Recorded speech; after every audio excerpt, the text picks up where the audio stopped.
Hola, muy buenas tardes a todos, bienvenidos a un video más de Centelequia. En esta ocasión vamos a hablar de la sociología de Herbert Spencer.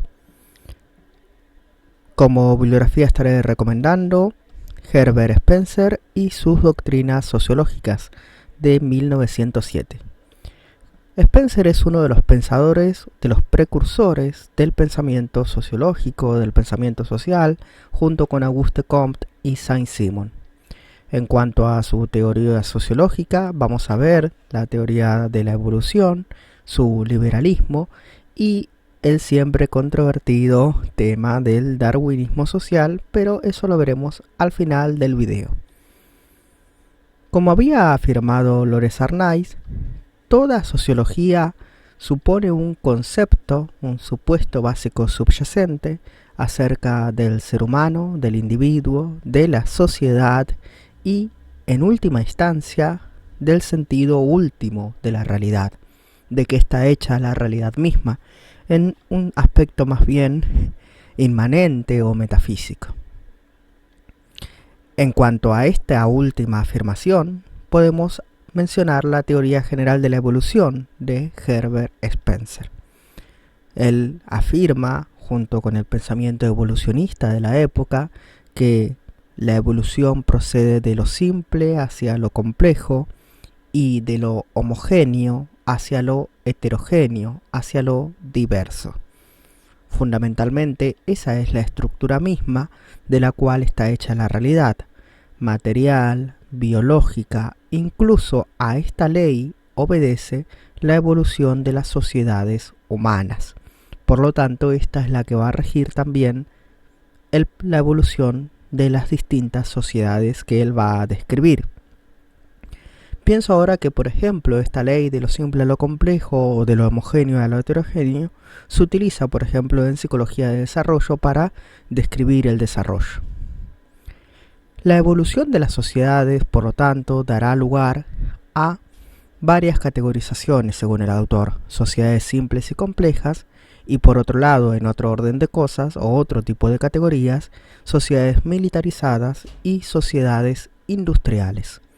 Vamos a ver de qué tratan cada una de ellas.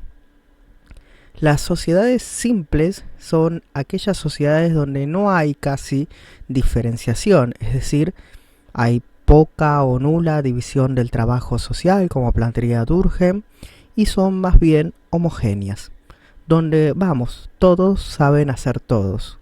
Son sociedades cazadoras recolectoras, nómadas, que no tienen mucha diferenciación y especificación en el trabajo ni especialización alguna, y lo mismo puedes cuidar a los niños, cazar, tejer o hacer fuego, que cada uno de sus integrantes valdría lo mismo por cualquiera de los otros.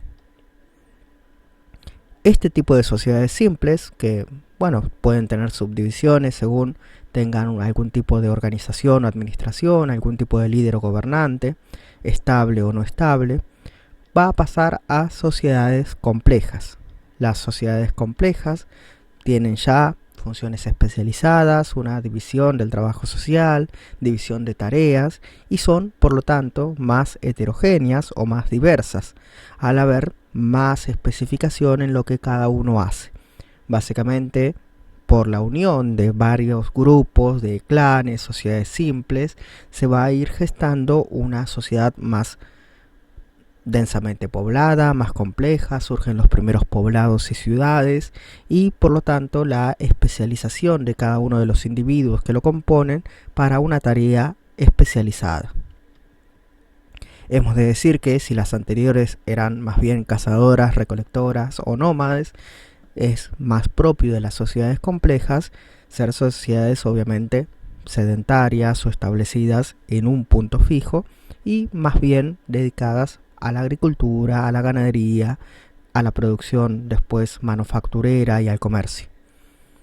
En otro orden de cosas, Spencer diferencia las sociedades militarizadas o militares de las sociedades industriales, lo que dará pie también a hablar de su aporte al liberalismo. En cuanto a las sociedades militares, él piensa que son las primeras formas de organización social, estrictas, rígidas, jerárquicas, donde la cooperación mutua no es dada a la voluntad de cada uno, sino que es más bien obligatoria.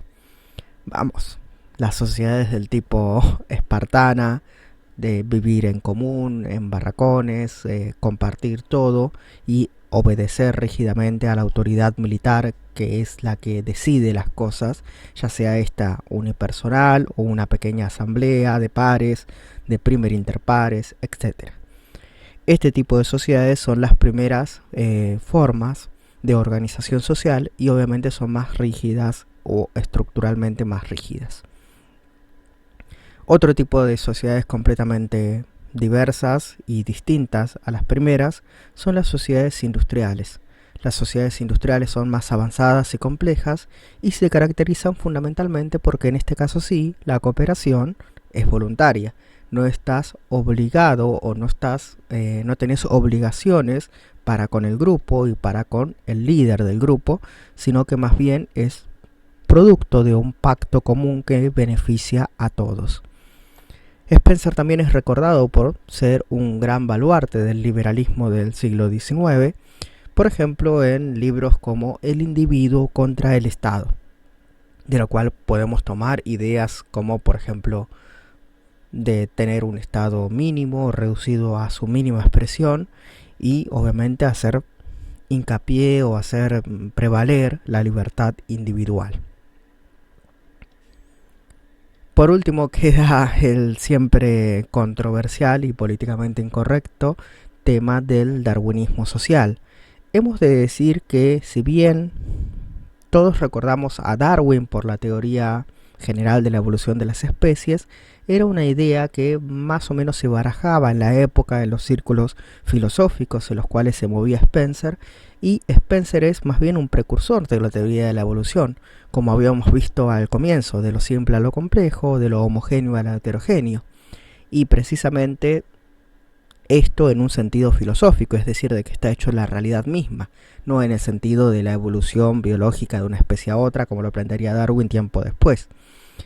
Por lo tanto, aparte de ser un precursor del evolucionismo, la idea del evolucionismo, también es un precursor de la idea de la supervivencia del más apto. Es un término que acuña Spencer al leer el libro de Darwin, El origen de las especies, aplicado obviamente a también las realidades sociales. Spencer considerará que la pobreza estructural en la que se encuentran algunos sectores de la población se debe más bien a su ineficacia o a su falta de voluntad para trabajar, por ejemplo. Ideas que parecen del siglo XIX y que se repiten hasta el siglo XXI.